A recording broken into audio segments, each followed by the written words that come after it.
All good moments will come to an end, and even though my run was short, I have reached the end for Blade and Soul. If you have read the title, you already know.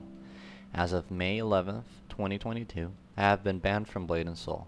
This video will serve to commemorate my account and go through a brief history of how I went from nothing to becoming the #1 dual blade on the NA server, as well as a compilation of unreleased footage from me.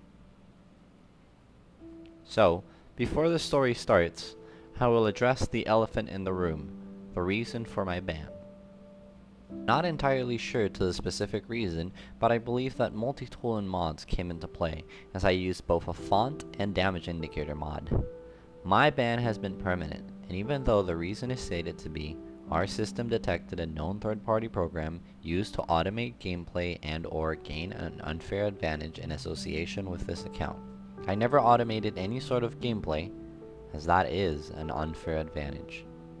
My stance on multi-tool? Everyone uses it. The performance boost gained by itself is very well worth it, and attempting to compete with others without it would only put you at a disadvantage.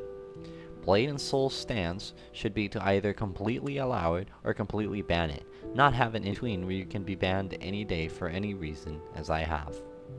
So now that I've gone through that, let's start with my story. My journey started back in 2015. I don't have many screenshots or any video at all about this, as I wasn't big on the game when I started. I truly did enjoy playing alongside my friends, but as a casual. I used to play BM back then, and enjoyed PvP with my friends, but my time was short, as most of my friends quit immediately and I was left alone. I played the game on and off in every big content update to keep up with the questline, until November 2021 when I come back into the game for real.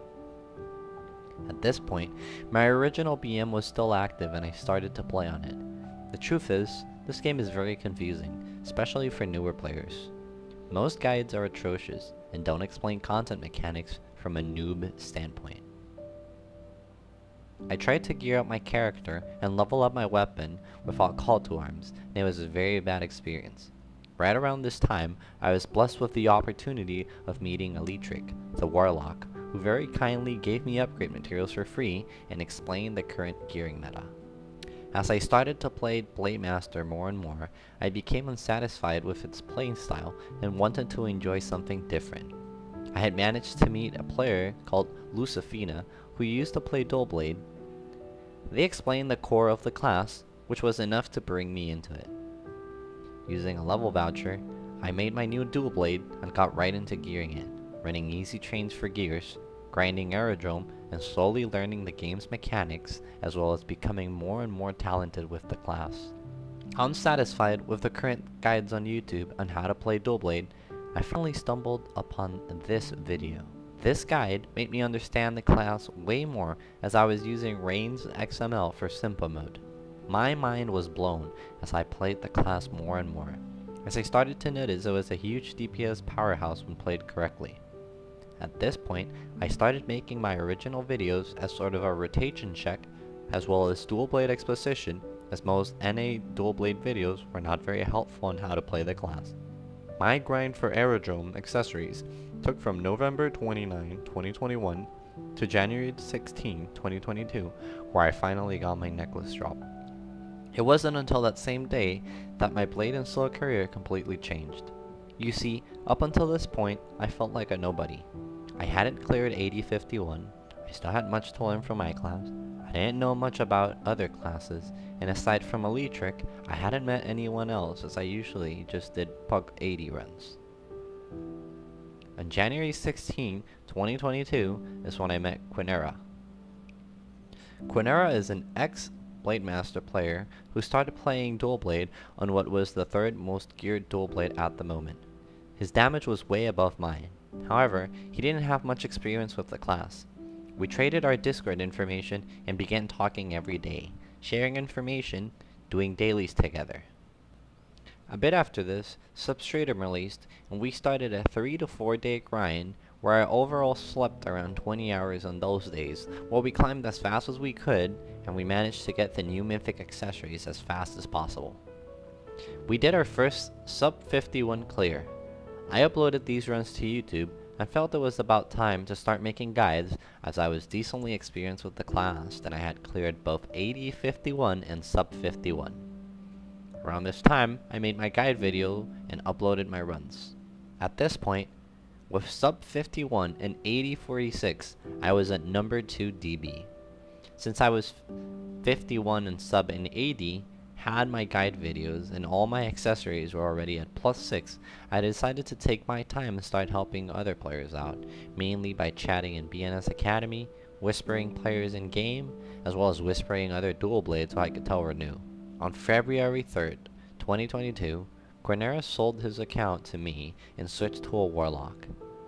My new account was named Kaede Ichigo. This boosted me from having a decent account with +6 accessories to an account with max soul, +11 accessories, pentagonal dyads, and other goodies. My pars went from around 28 million to 63.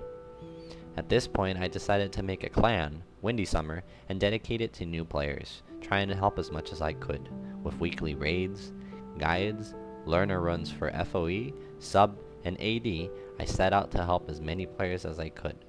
My damage was incredibly high, and I could compete with players well above my gear level due to my deep understanding of the class, and with good party effort, I could sustain well over 100 million on AD 51 with Breaker.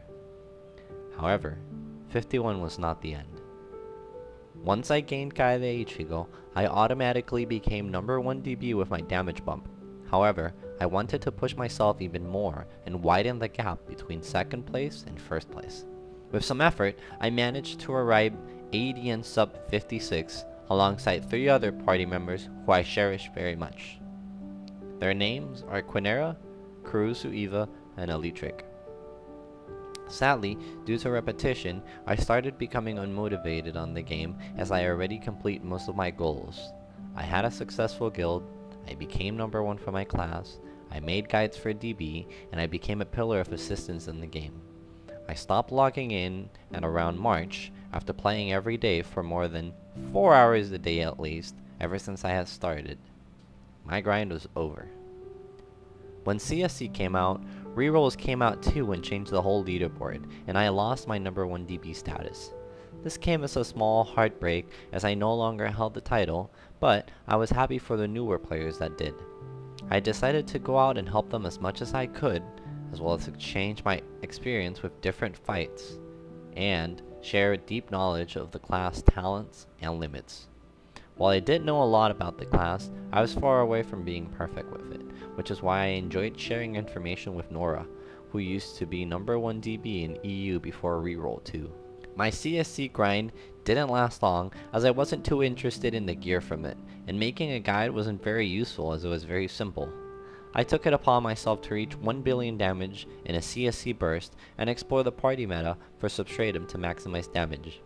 I was very motivated to clear sub 60 plus, but was cut short with the lack of support and players attempting to reach the same goal. On April 21st, 2022, I reached 2 billion damage on substratum. I didn't want to share the method at the time and how I did it, as I wanted to get to sub 60 myself before sharing it, but since that's no longer an option, I'll be sharing the video at hand in order for all of you to see. You can check out some more information on the description. My mantra has been to share and not keep knowledge from the rest of the community. Korea, on the other hand, doesn't share too much information about their top DP, and I honestly don't agree with that. The more the community knows, the better. With the changes done to the class on the CSC patch as well as buggy skills, I was doing a 76 million parts on dummy with burst build. My damage on dungeons was way higher due to combining buffs in order to maximize damage on dungeons. My sustained DPS on substratum was around 140 to 200 million depending on party composition. On May 11th, I logged on to create a guide for the new Namdo dungeon, and I found out that I am bad. It is a sad moment, but it is what it is.